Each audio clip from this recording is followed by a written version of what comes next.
friends, welcome back, or welcome if you're new here. My name is Stacy and I am the Chapter Conundrum. And today I'm going to be talking about my recent reads and wrapping them up for you guys. It's been a while since I've been filming, so before we get into that, I'll kind of give a brief overview of where I've been, what I've been up to, why I haven't been filming. But if you want to skip that and you want to go straight to the books, I will put a timestamp down below where I start actually talking about the books. But without further ado, let's go ahead and get into it. So I think the last time I was seriously uploading on my channel was probably August. I think I've uploaded like maybe once or twice since then. But at the very end of August, I started having a couple sets of company, and unfortunately they both brought me illnesses. So I spent most of September kind of like under the weather and just not feeling great. And instead of reading, I just kind of wanted to watch trash TV and chill out. But when I wasn't doing those things, I had a lot of adulting on the go because I got my work authorization and social security number for US approved and delivered. So that meant I could start getting kind of my life in the US set up a lot more, which has felt great. And it's meant that I was able to do things, you know, like get a US phone number, set up a US bank account and credit card, which randomly, if you didn't know, you have to start over with your credit score, which is kind of sucky in my case because Canada and the US both use the same like credit score companies like TransUnion and Equifax. But anyways, I was able to sort of get those on the go. I also was able to convert to an American driver's license, get car insurance, a car, just all those sorts of things that are really great to have in a more official capacity within American paperwork instead of through another country which may or may not be compatible or acceptable. Also, I just had some like general life adulting stuff, like my dog Ozzy, for example. He now lives here in the US with us, and I had to get him into the vet to get him vaccinated for Lyme now that I'm in an area that offers that vaccine, and also get him going on a heartworm prevention prescription because there are definitely a lot of mosquitoes in our area that could carry it. But then also at the start of October, Jake and I took a road trip up to my sister's in Indiana. And we had a great time there. We got to visit with my family because my parents also met us there. And then my brother-in-law's mom and grandma were also there. So that was really fun. And we got to spend her birthday with her and just enjoy being together in person. It had been probably about a year since I had seen my dad in person. So that was really exciting. As a wedding gift, she and her husband also gifted us their previous car because she decided she wanted to upgrade. So that was very generous of them. And we have officially gotten their old car here, titled here, registered, safetied, all that stuff. And I've really been enjoying being able to be a little bit more independent now that I have, you know, my own insurance and license that's valid here. If you didn't know, Canadian licenses do apply, do work in the States, but you're only supposed to drive here for 6 months. And then after that, you're not technically street legal. But it's funny because converting it over to Virginia license specifically, all I had to do was a vision test and just prove that I had a Canadian license that was still valid. So it seems kind of bizarre that there's like this weird, like you can't drive here after 6 months. But then also we don't need to test you in order to just give you a license here. But on one hand, it was really nice that I didn't have to go through the whole rigmarole of, you know, the American licensing steps and testing. And really driving here is very much the same as at home. The only real exception to that is that U-turns are legal here unless marked otherwise. At home, that's not a thing. And then of course, things are in miles instead of kilometers. And I think like the penalties and fines for things would be slightly different. But all in all, like your day-to-day driving scenario is very, very similar or pretty much the same. So it hasn't felt uncomfortable for me to drive here at least, which is good. And then also in the month of October, we hosted the Dark Tower Readathon. And so I just had a lot administratively going on for that in terms of score updates and double checking submissions and also trying to read for that while also getting some more of this kind of like paperworky stuff set up and done. But anyway, that's kind of why I've been on hiatus from my channel. Part of it is definitely like just being under the weather and being sick and having company and just being busy. But a huge part of it is that my work authorization and SSN came in the US so I could get a lot of life stuff set up and going, which has been good. And then of course I visited with my family and helped run a readathon. But things are kind of calming down now, which is really nice. It's been feeling good to kind of slow back down to the normal pace of things. But yeah, so now that you guys know where I've been, what I've been up to, let's start talking about the books I read during all of this. So the first book I'm going to talk about is Age of Myth, the first book in the Legends of the First Empire series by Michael J. Sullivan. And I actually read book 1, 2, and 3, as well as the novella, since I've wrapped up any books. So we're going to talk about all of those. So this is the first arc in Legends of the First Empire, of course, and these are connected to his other series, so Rhaenyra Revelations and Rhaenyra Chronicles, and this is sort of a prequel series to Revelations. And so it's like, I think 1,000 years before the events of Revelations, so it's definitely all different characters and sort of a different vibe. You know, a lot of things in the world are very different, but it's very interesting to kind of see how the setup of Revelations came to fruition. And you definitely slowly unpack sort of the politics happening in this world between the races. There's humans and elves to start with, and then, you know, more later, but I'm not going to spoil anything. And it's definitely more of an epic feel. You definitely follow many POVs, and you definitely feel like the story is kind of slowly woven together through all of these POVs. But specifically, Age of Myth, I gave a 3.5-star rating. I thought that this one took me a lot longer to get into than I was kind of used to with Michael J. Sullivan's writing. Like Rhaenyra for me, Rhaenyra Revelations, I really was hooked into immediately because of the characters, Royce and Hadrian's dynamic. But in this one, a lot of people do really like, you know, Wraith and Malcolm's dynamic, and they say it's as good or better as Royce and Hadrian, but it definitely has a different sort of vibe for me. And I think with this one, there's just a lot of things introduced in many POVs of the story that you aren't really given context for up front. And so for me, there was kind of one POV where I had a lot more context, and that was the one I sort of clung to and was really enjoying. And the rest just sort of felt like, okay, I'm getting it, but I'm not really into it. And that's definitely okay. But I think, you know, that coupled with sort of like this being more of a setup book for the story at large just had me not as hooked as I wanted to be. So yeah, 3.5 stars here. And then after that, I reread the novella Pile of Bones because I had previously read it, I think last year, after I had finished Rhaenyra. And you definitely can read Pile of Bones without having read any of Legends of the First Empire, but I will say on my reread, I appreciated it so much more and bumped my rating up considerably just because I had had the context to understand a lot more of what was going on in this world because of Age of Myth. I did find that Pile of Bones kind of did a more interesting job of sort of introducing you to the magic system in this world, and it was nice having some of the context from book 1 to appreciate that even more. So I ended up giving Pile of Bones a 4.5 star on reread. Next up, I dove into Age of Swords. I actually did a binge of these, and it felt really nice to binge. Sometimes I get in the mood with series where I'm like one and I'm okay, I want to break, and then other times I get in the mood starting a series where I really just want to binge. And so I'm glad I was sort of able to entertain that in this instance because I think I enjoyed these books a lot more having done that. I think particularly because book 1 is such a setup heavy book, I remembered all the details going into Age of Swords, and so I was able to just appreciate this one so much more because I had retained all of that. This one I give a 4.5 star, and I think it was a much better experience for me.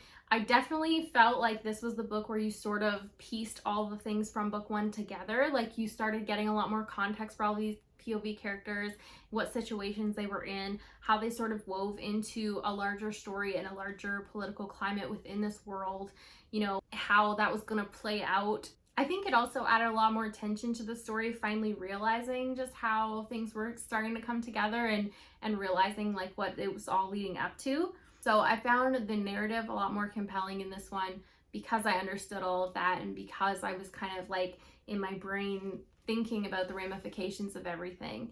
I also found that in this one, I was finally attached to all of the characters. I'm usually more of a plot reader than a character reader, but I did get attached to Persephone's point of view in book 1. This one, though, I was really more attached to everybody. Well, maybe not Mwandale, but like everybody else. And I think maybe not Mwandale just because, again, it was one that you sort of had less context and less exciting things happening in than the other POVs. So I think because of that, this was kind of a little bit more slower paced than I wanted, but I still had a really great time with it. And it actually was funny. It made me want to reread Rhaenyra just to catch on to more Easter eggs. Particularly, there's something that happens kind of in the second half of this book that had me questioning whether something in like the second part of Theft of Swords was like the same thing or very related. But yeah, I'm curious. I kind of want to do more of a deep dive to start figuring things out. But anyways, loved this. Gave it 4.5 stars. So book 3 in the series, Age of War, was also a 4.5 star read for me. And I also loved this one, but it's kind of funny. This one was more of like polarizing stuff. So there was stuff in here that I absolutely really loved. And then there was stuff in here I had a few complaints with. But it wasn't really enough to sort of drag down my overall rating because the stuff in here I really loved. So in this installment, definitely we're seeing the culmination of, you know, everything that's been set up in book 1 and 2, and the tension and pacing are kind of ratcheted up as we're getting to the climax of like the first arc of the series. I found even more things to kind of like piece together and fit logically. So some things that I didn't really understand the ramifications of that had been introduced like finally made sense and clicked, which was very satisfying. This also introduced some new POVs, I think, and I really enjoyed reading from those POVs as well. So that was a good time. So some of the things that happen in here that I really love, without any spoilers, of course, there's kind of an underdog character in here that has their moment, and it was really kind of special to see that unfold, especially because you're really rooting for it as you read it. And on that note, there were a lot of things that you're kind of like hoping for, rooting for, you know, throughout reading the series that you finally get answers to in here. I did find that I didn't get quite all the answers I wanted in terms of all the plot threads and things introduced that I was intrigued about, but I did get a lot, and it was very satisfying to finally understand. I also really appreciated that, you know, there was a cost to things, that the stakes were here in this. Like, things didn't always go the way you rooted for, and I definitely appreciate when authors take risks and have those kinds of things happen in their books, because to me it makes it all that much more enjoyable to read, because I don't find it predictable. I don't automatically know that everything's going to be okay. You know, I love when authors can keep me kind of on the edge of my seat, wondering and hoping, and sort of have a bit of an emotional roller coaster where some things go your way and some things really don't. I think my other main complaint with this one is that there was one POV where some of the things they were sort of doing in the story felt kind of out of character for me, and it became very apparent to me that this was a writing choice because of their subplot. And so it was kind of frustrating. Like, it didn't really necessarily feel organic for them to have this sort of character arc. And I understand, like, it's to help lead into something that's going to happen. But that did frustrate me, and I did kind of find that particular thing very predictable because I could see it a mile away. So I kind of eye rolled about that. But overall, there were so many things to love in here, and I definitely still had a great time with it. I'm looking forward to picking up the second arc of the series, so 4, 5, and 6. And also, Jake and I actually started book 4 on audio on our drive to Indy. But it was so early in the morning, and I was just like excited to see my family. I was so distracted that I don't really remember much, and I wasn't really retaining things as I was listening. So definitely I need to actually sit down and read that properly. But I do know that not a ton happens in book 4, so I feel like it's going to be, again, a big setup book for the second arc. So I have a feeling it's going to be less of a high-rated one than books 2 and 3. It's kind of probably going to be a similar situation for me as Age of Myth. But that's okay, because sometimes those kind of books allow for you to have such an amazing experience with the ones that follow. So next up, I picked up and reread Baby Teeth with Jake and Josephina, and we did this because the sequel, Dear Hanna, came out. And this is sort of a horror that follows 2 main POVs. One is a 7-year-old named Hannah, and one is her mom, Suzette. And essentially what's going on in here is that Hannah doesn't speak, but she's kind of like her dad's little angel. But when she's alone with her mom, she's kind of a very different child, very different personality, and she doesn't always get along with her mom. She doesn't see eye to eye with her at all. But because they don't communicate very effectively, there's definitely a lot of sort of resentment and misunderstandings between the two of them, and things escalate. So I actually enjoyed this slightly more on reread and bumped my rating from a 4.25 up to a 4.5. And I think largely because the first time I read this, I really sort of empathized with one of the POV characters over the other. And in this reread, I sort of was able to understand the other character a bit more, and I felt like the story became more intricate and more tense. I definitely really appreciated Zoe Stage's thought into her characters and her character and dynamics and her intention just in writing this book and how it all came out. I still do have some criticisms. Like, one of the POVs here is a 7-year-old, and I thought that for her to have the mental maturity or mental capacity that she did was kind of a little bit like, okay, I had to suspend my disbelief a little bit. I think I would have enjoyed, because there's sort of like things hinted at being paranormal in here. I think I would have enjoyed this more if we sort of leaned into that a little bit more. I think it would have just helped me suspend my disbelief on that particular thing a little bit better.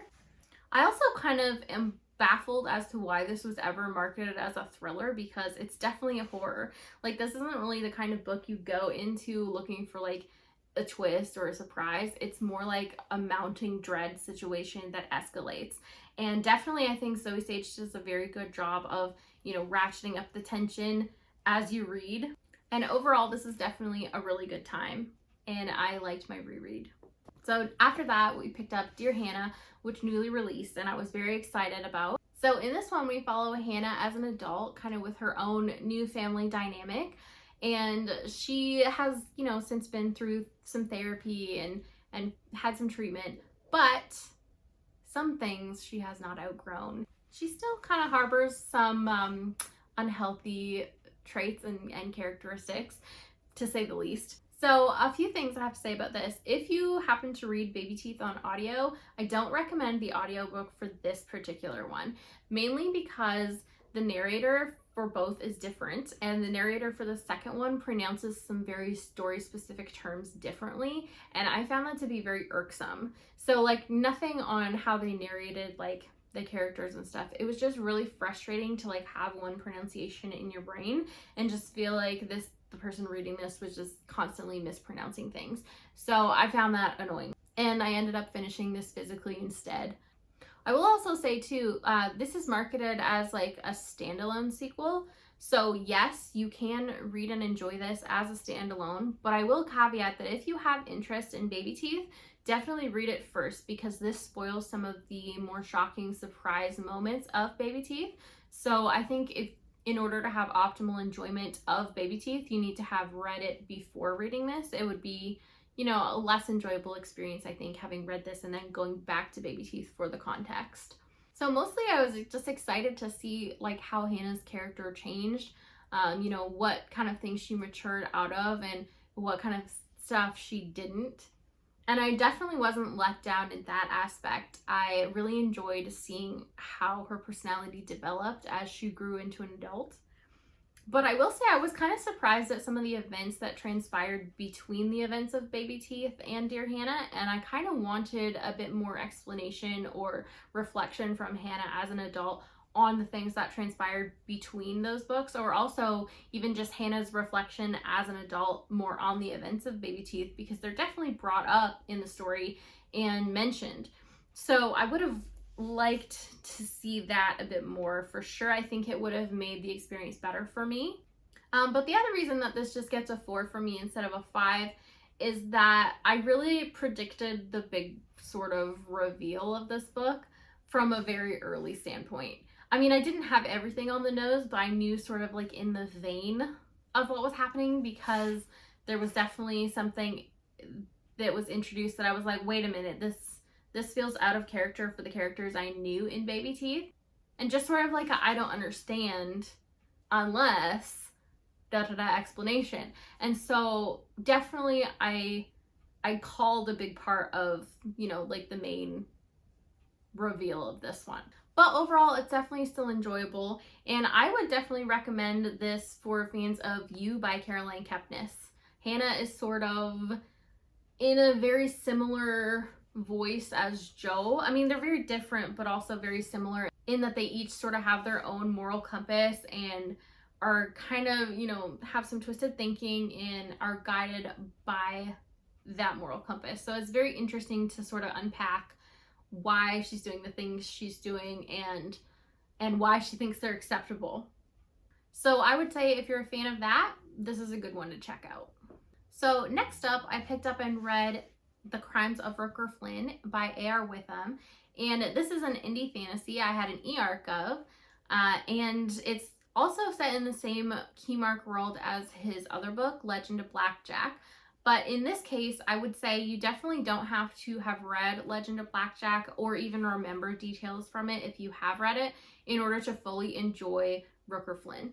So the synopsis for Crimes of Rooker Flynn really doesn't tell you a whole ton about what the story is about, and I think that's very intentional because I think it's one of those stories where when you go into it, you don't really want to know a ton, but just the very basic sort of brief gist of the story is that you're following Rooker Flynn, and he is kind of a rebellious pirate type character. Like, he hasn't met a rule he hasn't broken. He's always finding a way to skirt around things, and he finds himself in the Locke Institute. And it's sort of like the same vibe as like a labor camp or a prison camp, and it's very much about, you know, his day-to-day life in this institute, his run-ins with the other people there, how he copes with surviving, the things he's plotting and planning, all of that kind of stuff. And in my case, I felt like Rooker Flynn was actually a big improvement on A.R. Witham's writing, and I enjoyed it a lot more. So I gave this a 4-star rating, and it definitely still has like all the best things that I enjoyed about A.R. Witham's writing from Legend of Blackjack, like sort of the adventurousness and the humor and just very creative, unique sort of ideas and concepts and storytelling. Definitely the highlight of this book and the series for me so far is how A.R. Witham creatively comes up with things to help the characters solve the conflicts and situations that they run into in this book. I was dazzled by, you know, just how much thought and creativity went into those aspects of the story. I will also say, for anyone who's an existing fan of Blackjack, to expect a bit of a tone shift in this one. I mean, obviously, you can tell from the cover, it has some horror elements involved, which I loved. But also, it has a bit more of, you know, like some serious, tense, darker situations, which I really appreciated because I thought that it really increased my intrigue because the tension was higher and because the stakes felt higher. I definitely thought that this was an interesting ride with some unexpected turns, and I have an e-arc of book 2 that I haven't gotten to yet, so I'm very much looking forward to that. I will also say, if you are planning this on your TBR, you may want to wait until you have your hands on both book 1 and 2, because the ending of book 1 isn't necessarily wrapped up in a neat bow. It definitely leaves you with some questions and things you want answers to. So just, you know, be aware of that. You may want to plan room for both of them on your TBR, or just make sure you have your hands on both of them before jumping in. All right, so next up, I picked up and reread Harry Potter and the Goblet of Fire, number 4 in the series, as part of the Harry Potter read-along that we were doing on the Discord. I'm now behind, but I digress. I have finished number 4 at least, and I think at this point, pretty much everybody at least knows the gist of what this is about. So I'm just going to skip into sort of my reactions and thoughts. So I definitely enjoyed my reread of this. I did find that sort of all of the house elf related content here was a bit more dry the second time around, because I feel like nothing really specific gets kind of resolved or progressed within that subplot necessarily. So I just wish that like those tidbits in here were kind of either minimalized or like progressed. I did find that it definitely slowed down the overall pacing of the book for me, but I definitely enjoyed that, you know, this is the first book in the series where the resolution to sort of like the events put in here is definitely more complex and creative. And I also thought that this is really the first book in the series where you start to understand like the bigger picture for the events of the overall series. And I definitely enjoyed picking up on a lot more of sort of the groundwork laid into that in here, especially within the ending. I also think that sort of the ending of this does a really good job of bridging into the events of book 5, because I feel like if this ending wasn't what it was as long as it is, it definitely would feel a bit jarring to go from this to book 5. But anyway, even though I'm behind, I will still finish my reread of the series, and I'm looking forward to continuing on with book 5. So next up, I picked up our Thrill, Chill, or Kill pick for August, which is What Have You Done by Sherry LaPena. And I'm not going to give you too much of the synopsis of this one either, because I feel like most people who read thrillers, don't really want to know. But the gist is that at the beginning of this book, there is a young woman who turns up murdered in this small town. I think it's either Vermont or New Hampshire. I can't remember now. But anyway, the book opens with a farmer sort of stumbling across her body in his field. And this is really like a typical sort of whodunit story. And I loved my time reading this. I found it extremely bingeable, and I thought that Sherry LaPena did a really excellent job of introducing us to, a lot of possible culprits in the beginning. I definitely thought that she really put time and effort and intention into making sure that all of those potential culprits were really credible in terms of like who could have actually done this, what was their motivation. It definitely felt like they were fleshed out, and I think that made me enjoy the story that much more. It definitely ratcheted up the pacing and the tension for me in this. So I definitely really appreciated how thoughtful she was with that.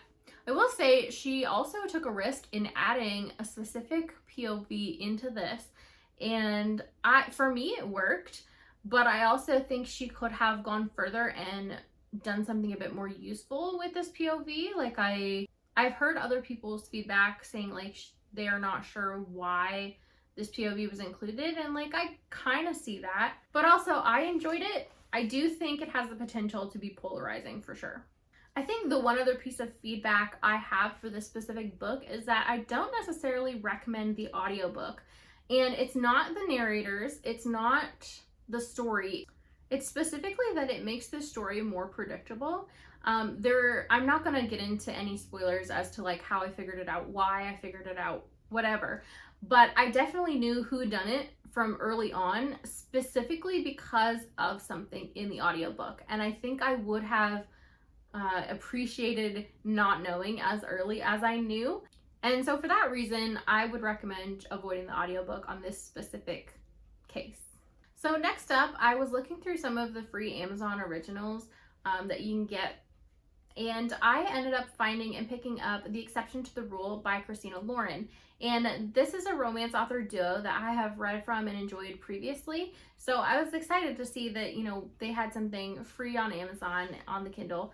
And I was trying to make more use of my Kindle stand and clicker, which is great, by the way. So I definitely decided I was going to pick this up. And I liked it. I gave it a 4-star rating. And this is sort of a meet cute story told in epistolary format.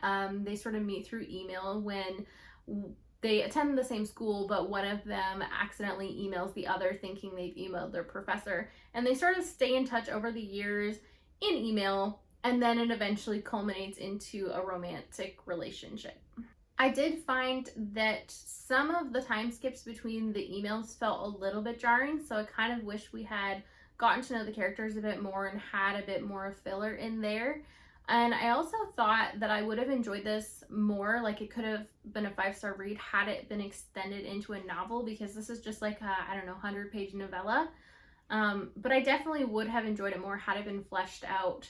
Overall, I didn't find it very memorable, and I think mainly just because some of those details were sort of missing. But I had a good time with it and would recommend it, and I appreciated that it was free. So next up, I picked up The September House by Carissa Orlando. I almost said Carissa Broadbent, but that's a fantasy romance author, guys. But anyway, this is sort of a haunted house horror type deal, and you're following a mother in the main POV, and her husband has gone missing, and her daughter is coming home to look for him and try to figure out what happened. But the problem is she's coming home in September, and September is the month where her house becomes very haunted, and she's kind of been able to sort of hide that from her daughter as to the extent of it. So kind of like the truth is gonna out, and also like what's happened to her husband, right? So I thought overall I was very underwhelmed with this, and I ended up giving it a 2-star rating. So the premise of this was really strong for me, and the setup or the introductory part of the book was also very strong. I was very intrigued. It definitely puts some questions into the narrative that you want answers to. But this book definitely focuses heavily on the atmosphere of this haunted house and just like the vibes of the story more than telling a compelling mystery. So I thought that the pacing after that sort of introductory chunk really slowed down to a trickle for me. And I think it mainly just really focused on like the haunting that was happening, but instead of, progressing into like different aspects of this haunting, or finding like some answers or reveals in like researching what's happening with these hauntings, like those kinds of things would have been more interesting for me. But instead it kind of felt repetitive, and it just kind of felt like, okay, yeah, we get it. They're experiencing this haunting sort of stuff. And then the main mystery of, the missing husband or missing dad, depending on whose POV you're talking about, isn't really answered until the end. But also I just thought the answers to the mystery were just kind of overly simplistic for how sort of nuanced the haunting was. I just felt like things were kind of wrapped up in a very surface level way, and it was just kind of a bust for me. But if you're the kind of horror reader who just wants, a really strong atmosphere and really strong vibes, and just to kind of feel like you're put in the character situation experiencing a haunted house, then this is going to be the type of book for you. But on the other hand, if you're more like me and you want more of a compelling story and some logic and reasoning, behind hauntings, and like what research can we uncover about this, like why is this happening, that kind of thing, like then this probably won't be your favorite. So I guess it just depends what kind of reader you are. So next up, I picked up 11/22/63 by Stephen King. And this is kind of one that I hesitated picking up because I'm not a huge King fan. I've had very mixed experiences with King so far. And I have had the complaint that some of his other books that were much shorter had very slow pacing.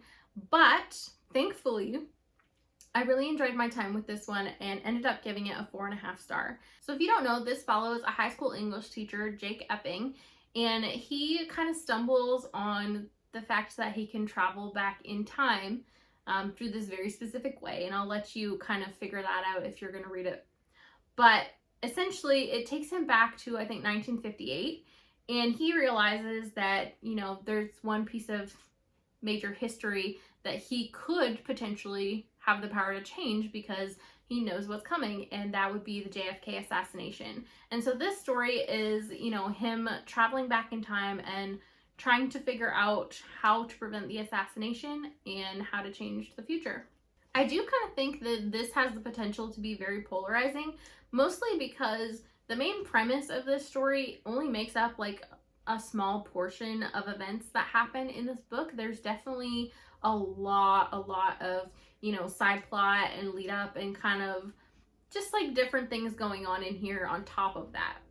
So I think if you're somebody who's interested in everything else that's going on, then this is very well paced, which is surprising for a King book. But if you're somebody, on the other hand, who is really jumping into this specifically for that main premise of the book, you are going to probably feel like it's slow paced and it's taking too long to get to the point. I will say, despite how long this is too, I thought that the ending of this felt rushed. I thought that, a lot of time and effort went into the beginning chunks of this, weaving in little tidbits and potential Easter eggs of things that could come to fruition later. And then we kind of got to the ending and it was all sort of like tossed out the window. And then we ended up getting, some answers, but not as much explanation as I wanted. Despite that though, I definitely thought that this was an enjoyable journey and I had a good time reading it. And this probably stands as my second favorite King book now after Dolores Claiborne. So next up, I picked up Razorblade Tears by S.A. Cosby. And this is the story of two fathers, a white father and a black father, and their sons were gay and married and murdered. So this starts out as their quest for answers as to why their sons were targeted specifically, and it ends up turning into much more than that and has some notes of more of a revenge story, which I always love. So I had a really great time with this and ended up giving this a 5-star. If you haven't read S.A. Cosby yet, a couple things to note would be that his stories are very gritty, and he also tends to put a lot of effort and thought into character work. I definitely thought that the characters in here were excellently done. They were very believable, and I liked that they were more nuanced. I also liked and appreciated the larger sort of social conversation that's happening in this book. I felt like at times it was strongly handed, but other times it felt very subtle and lets you draw your own conclusions. So I thought it was a good sort of mix on how that was delivered. Like, it points out the points that are the most important that really need to be said, but then it also leaves you room to think about and be introspective on your own for the more nuanced type of thing. I did find also that just like the thriller plot line in here was very compelling and very well paced. I didn't think that this was overly descriptive at all, but I did appreciate the descriptions that he chose to include and focus on. I thought that it was a good balance, and I also really liked S.A. Cosby's action writing. I will say, as somebody who doesn't visualize and who doesn't really know a lot of gun types, you know, there's room for it being more intense for me. But overall, I was very entertained and loved the story. Definitely appreciated that it had a bit more meat to it and gave it a 5-star rating. Next up, I picked up One Dark Window by Rachel Gillig, and this story follows our main character who has had a fever and is infected, and is kind of trying to hide the fact that they're infected, because in this world, if you've had this, then you now have magical abilities. And I'm not going to go into fully like what her magical ability is, because I think that that's something you slowly get to uncover across the course of the book. But she finds herself in more of a bigger picture plot in order to kind of like corral and contain the magic in this world in order to prevent some pretty serious consequences. And I ended up giving this one a 3.5-star rating. And I was kind of disappointed, because this is one of those books that I thought was really hyped, and pretty much everybody I had seen talk about it really, really loved it. And for me, it had a really strong fantasy plot, and it had a really interesting magic system. I really appreciated all the thought and effort that went into those aspects of the story, but it was really lacking in world building and in character development for me. This, if you know, is classified as fantasy romance, and to be honest, it felt like this was a fantasy story that, you know, romance was just kind of tacked on because fantasy romance is like the in thing or like the popular trend these days. It was very frustrating that way, in that the romance felt extremely underdeveloped, and to the point where I actually felt ambivalent about it. And I pretty much never feel ambivalent about romance. Like, I either root for it and get really invested, or I don't root for it and I get really frustrated. But like, this was so underdeveloped that I was completely like, yeah, I don't even care. I definitely thought that there was, you know, room for a lot of improvement in the story, but then also the fantasy plot and the magic system were so enjoyable that I will pick up and read the sequel, and I'm looking forward to seeing what happens. But just know going in that, you know, while there is some character work in here, this isn't really strong for its, you know, romantic development or world building. I definitely thought this was really exciting. I definitely thought that the best aspects of this were the plot and the magic. So yeah, I will pick up the sequel at some point through my library and get to it whenever the hold comes in, and I'm curious to see how it wraps up, but it's definitely not a new favorite for me like it has been for other. And then there were 2 more books that I ended up reading before November. I'm gonna save everything from November for a November specific wrap up. But those 2 were The Marsh King's Daughter by Karen Dion and One by One by Ruth Ware. And I read those as part of a special vlog project where I have my older sister choose some thrillers for me to read. And I'm not really going to go into the synopsis of either or my thoughts on either of them, because we do that in the vlog. But just know I've given them both a 4-star rating, and more detailed thoughts and explanations will be coming on those in a future vlog video. It just hasn't come out yet because I was waiting for my library hold of the 3rd book for that vlog. And that has finally come in, and I'm reading it now, so I'm very excited about that. But that is all of the books I have read recently that I haven't talked to you guys about yet. Hopefully you enjoyed hearing my thoughts and experiences with them. Let me know down below in the comments if you had similar experiences, different experiences, if I had anything insightful to say that convinced you to either pick up a book or avoid a book. And also let me know what's been your favorite recent read and why. Thank you guys so much for watching and I hope you have a great day. Bye!